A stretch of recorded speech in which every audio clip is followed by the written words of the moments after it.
Glucose को dissolve किया पानी में. We support the particle nature of matter. In order to explain the solubility, first is solute, second is solvent. When solute reactive with solvent, we support the particle nature of matter. That evidence is solubility. That evidence is solubility. First evidence, we support the particle nature of matter. बताओ वो evidence है क्या? Solubility. In order to explain the solubility, we use two terms here.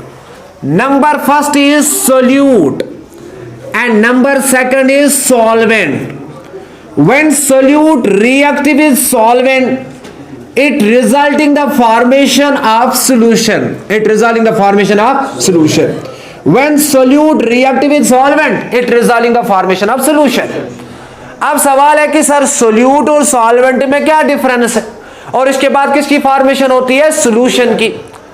Solute is that substance whose concentration is less. ये भी आप जानते हो जिसकी कंसंट्रेशन कम होती है. बताओ इस सब्सटेंस का नाम क्या पड़ा है? Solute. Solute means whose concentration is less and solvent means whose concentration is more. Concentration means amount. Whose amount is more, that represents solvent, and the component whose concentration is less, that component represents solute. When solute combine with solvent, it resulting the formation of solution. It resulting the formation of solution. मान लो if we take the example of NaCl, when NaCl dissolve in water तो किसकी formation होती है? Solution की. इसी तरह आप जानते हो, मान लो if we take the example of glucose और ग्लूकोज को वाटर में डिसॉल्व किया और वाटर में डिसॉल्व करने के बाद किसकी फॉर्मेशन होती है? सॉल्यूशन की. अब सवाल है सर सोल्यूट और सॉल्वेंट में क्या फर्क है? शायद आप लोगों ने नाम तो सुना होगा. Solute means the substance which we add and the solvent means in which we add. The substance which we add, that represent solute. That represent solute. और ये भी जानते हो कि जिसकी कंसंट्रेशन कम होती है that represent solute और जिसकी कंसंट्रेशन ज्यादा होती है that represent solvent. अब सवाल है कि मान लो if we take the example of solute, how many types of solutes are present? There are two main types of solute. How many types of solutes are? Two. Number first is polar solute. Number first type is polar solute and number second is non-polar solute. Solutes are of two main types. Number first is polar solute and number second is non-polar solute. Polar solute is that solute which contain two opposite ends. For example NaCl आप जानते हो sodium chloride. बताइए sodium chloride है क्या? Polar. Sodium chloride is polar solute. Polar solute. Why sodium chloride is polar solute? Because sodium chloride contain two separate ends, that is Na positive and Cl negative. Such type of solutes which have two opposite ends. Number first is positive, number second is बताओ इन solutes का नाम क्या पड़ा है? Polar solute. In the same way second type is called non-polar solute. जैसे आप लोग जानते हो hydrogen gas and oxygen gas. Hydrogen gas non polar है या पोलर? ऑलरेडी मैंने बताया था नॉन पोलर. और ऑक्सीजन गैस भी क्या है? Non polar. और इसके बाद जानते हो नाइट्रोजन गैस भी क्या है? Non polar. और पोलर और नॉन पोलर में जो मेन डिफरेंस होती है, it is because of electronegativity. It is because of electro. When there is difference of electronegativity between the two elements, then at that time polarity is produced. If there is no electronegative difference, then the nature of the molecule is always non-polar. पता hydrogen और hydrogen में electronegative है क्या? Same.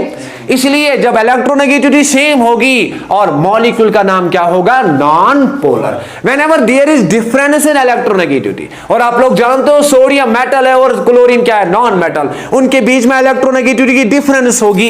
Because of electronegativity difference polarity is create. One side content positive side and other side contain negative side and one side contain positive. Now since polar solute and polar solvent, Now, in the same way, solvents are of two main types. Number first is polar solvent and number second is non-polar solvent. So just like solutes are of two types, solvents are also of two types. Number first is polar and number second is non-polar. और जानते हो polar solvent example is H2O. H2O बताओ water है क्या? मान लो किसी ने पूछा आपसे वाटर है क्या, तो आप बोल सकते हो water is polar solvent. Water is polar solvent and water is also universal solvent. Water is also universal.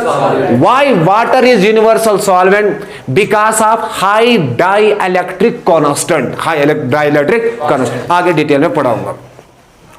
अब सवाल है कि solutes are of two types. Number first is solute non polar, number second is polar and solvents are of two types. Number first is polar, example is H2O. in the same way, if we take the example of non polar solvent is carbon tetrachloride. Carbon tetrachloride, this is the name of solvent. Carbon tetrachloride जो है, carbon tetrachloride is non polar. Carbon tetrachloride है क्या? non polar. Now when solute react with solvent, it result in the formation of solution. अब सवाल है कि sir solution है क्या रियल में? Solution is the homogeneous mixture. Solution is the homogeneous mixture of two or more components. अब यहां से पता चला कि solution की फॉर्मेशन तब तक नहीं होती है. At least there must be how many component? Two component. Solution है क्या? It is the homogeneous. Sir कभी कभार आप टर्म यूज करते हैं होमोजीनियस और हेटेरोजीनियस. सर होमोजीनियस का मतलब क्या है? True love. हेटेरोजीनियस का मतलब है false love. Homogeneous means when the two thoughts of two person, when the thoughts of two person are homogeneous to each other. Homogeneous means whose composition is same. Whose composition is same. When composition remains same throughout the solution. बताओ इसी का नाम क्या पड़ा है? homogeneous. बताओ term homogeneous है क्या? homogeneous means which contains same phase, which contains same state, that represent homogeneous. मान लो if we take the example of NaCl, इसके बाद NaCl को किस में हमने डिसॉल्व किया? वाटर में. वाटर में डिसॉल्व करने के बाद किसकी फॉर्मेशन होती है? सॉल्यूशन की.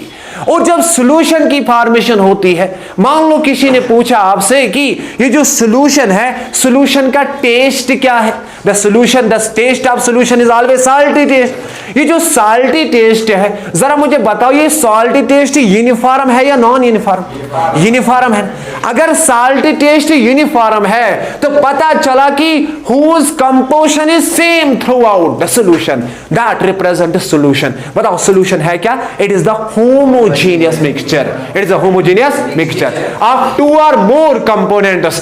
Remember one thing, there must be no reaction takes place between the component.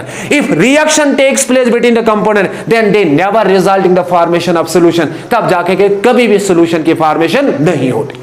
मान लो if we take the example of glucose, glucose में ग्लूकोज को डिसॉल्व किया पानी में, इसके बाद बताओ किसकी फॉर्मेशन हो रही है? सॉल्यूशन की.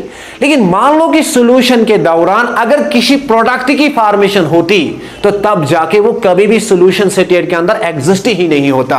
क्योंकि सॉल्यूशन की मेन कंडीशन क्या है? There must be no reaction. There must be no reaction. तो पता चला सोल्यूट और solvent, when solute dissolve in solvent, it result in the formation of solution. और solution is the homogeneous mixture of two or more components whose composition can be changed. आगे पढ़ाऊंगा detail के अंदर. मान लो ये जो सोल्यूट है ना, solute, how many types of solutes are? Two. Number first is polar, number second is non polar. And according to the solubility principle, the solubility principle stated is that like dissolves like. Like dissolves, according to solubility principle, like dissolves like dissolves like, means polar is always dissolve in polar and non-polar is always dissolve in non-polar solute always dissolve in polar solvent and non-polar solute always dissolve in non-polar solvent. This is the principle of solubility. Now the question is, sir, what is solubility? The amount of solute that can be dissolved in 1 liter of solvent. मान लो आप लोगों ने 1 litre solvent लिया, 1 litre solvent के अंदर how much solute can be dissolve, that represent solubility, that represent, getting my point और not, getting my point और, मान लो हमारे पास सॉल्वेंट जो है ना वो 1 लीटर है, 1 litre amount of solute that can be dissolve in 1 litre, that represent solubility. अब आगे देखो, मान लो ये जो सोल्यूट है ना, बताओ सोल्यूट क्या है? Solute is that component of the solution whose concentration is less and solvent is that part of the component whose concentration is more. ये तो एक डेफिनेशन है जो आप जानते हो. अब आगे देखो, मान लो आपसे पूछा गया कि if the concentration of solute and solvent are same, if the concentration of solute and solvent are same, मान लो if we take the example of ethyl alcohol, बताओ ethyl alcohol जो है ना, ethyl alcohol प्लस वाटर, बताओ ethyl alcohol का nature क्या है, solid है या लिक्विड? अरे लिक्विड है ना, और वाटर भी क्या है? लिक्विड. मान लो आपसे पूछा गया, किसी ने पूछा if we take 50 ml ethyl alcohol and 50 ml water, they result in the formation of solution, and solution will be 100 ml, solution will be 100. मान लो किसी ने आपसे पूछा, बताओ out of ethyl alcohol and water which is solute and solvent? आप लोग जानते हो solute is that component whose concentration is less, solvent is that component whose concentration is more, but the concentration of both the components of solution are same. When such condition arise and the nature of the substance is liquid, then at that time we use the term boiling point. The component whose boiling point is more always act as solvent. Very very important point. The component whose boiling point is more, जिसका boiling point क्या हो, ज्यादा, that always act as solvent. If we take the example of ethyl alcohol boiling point is 78 degree, 78, और बताओ water का boiling point क्या है, 100 degree. यही वजह है अगर दोनों की कंसंट्रेशन सेम हो, at that time we use boiling point concept. Sir लिखा कहां पे है? E.R. Dushant Kumar, physical now easy, और वहां पे आपको चैप्टर पढ़ना है सॉल्यूशन. इसी के अंदर लिखा है ओनली 1 बुक जहां पे मैंने इस पॉइंट को फाइंड आउट किया, वरना maximum books only stated when there are equal concentration then you can take any component that is solute and solvent. फिर आप लोगों की मर्जी है, आप बोल सकते हो इथाइल अल्कोहल भी सॉल्वेंट है और वाटर क्या है, सोल्यूट, और आप ये भी बोल सकते हो वाटर सोल्यूट है और इथाइल अल्कोहल क्या है, solvent. Are you getting my point? When there is equal concentration. अब सवाल है कि मान लो अगर आप लोगों ने इसी कंसेप्ट को यूज किया, if we use this concept that goes against the definition of water. Water is universal solvent. If water is universal solvent, you simply say whose whatever be the component we can select, it is solute and solvent. This means water is also solute. But you all know that water is universal solvent. Whenever such type of difference arise, you always use the concept of boiling point. आगे पढ़ाऊंगा vapour pressure और boiling point. और आपको याद रखना है जिसका boiling point ज्यादा हो that always act as solvent. Number 3 definition, solvent is that part of the solution which takes the same phase as that of solution. मान लो आपसे पूछा गया NaCl है ना, NaCl को किसमें डिसॉल्व किया, वाटर, तो किसकी फॉर्मेशन हुई, सॉल्यूशन की. Solvent is that component of the solution which take same state, overall मुझे बताओ वो लिक्विड है या सॉलिड, लिक्विड है या गैस और सॉलिड, अरे लिक्विड है ना, इसका मतलब है कि जो कंपोनेंट लिक्विड है that represent solvent, that represent. और डिसॉल्व किसको किया? NaCl को। किस में डिसॉल्व किया? वाटर में। तो किसकी फॉर्मेशन हुई है? सॉल्यूशन की। अब सवाल है सर सॉल्वेंट और सोल्यूट में क्या फर्क है? Solvent is that component, solvent is that which take same phase, phase का मतलब है state. Solvent is that component which take same phase as that of solution, as that of solution. तो solvent को इस तरह भी डिफाइन कर सकते हो। बताओ सॉल्वेंट है क्या? It is that component of solution, it is that component of solution. Solvent is that component of solution which takes same phase, which takes same phase means state, which takes same phase as that of solution, as that of solution। जो solution की state हो that state represent a solvent, that state represent a solvent। Now in this way you can differentiate what is the difference between solute and solvent। When solute dissolve in solvent it result in the formation of homogeneous mixture। बताओ इस homogeneous mixture का नाम क्या पड़ा है? solution। With the help of solution we can explain the particle nature of matter, we can explain the particle nature of matter। सब लोग जानते हो matter is made up of particle, but there must be some evidence, there must be some evidence we support the particle nature of matter। Next example, if we take the example of KMNO4, if we take the example of KMNO4, नाम सुना है ना कि detail में पढ़ेंगे हम chapter number 2 के अंदर solubility, what are the factors on which solubility depends। यहाँ पे मैंने सिंपल एक्सप्लेन किया solubility है क्या, और भी 2-3 डेफिनेशन है solubility, रिगार्डिंग solubility। और इवन के 12th क्लास में एक चैप्टर है सॉल्यूशन, चैप्टर नंबर 2, और वहां पे भी पढ़ना है आप लोगों को solubility। तो KMNO4, if we take the example of KMNO4 and the name of the compound is potassium permanganate, potassium permanganate।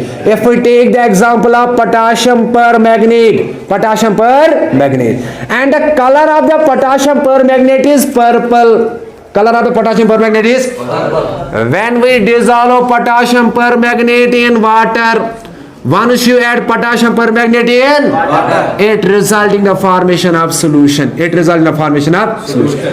And since potassium permanganate have purple color and water is colorless, but once you add potassium permanganate to water you will observe that whole beaker become purple।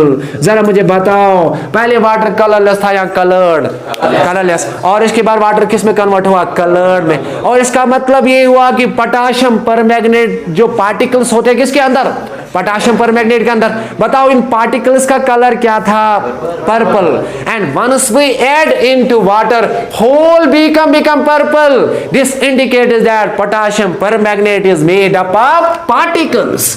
अगर potassium permanganate particle से न बना होता तो you will never observe that beaker become purple, beaker become. एक तो पता चला कि ठीक है पोटाशियम परमैंगनेट किससे बना है? पार्टिकल से बना है। जरा मुझे बताओ क्या ये पार्टिकल रेस्ट में है या मोशन में?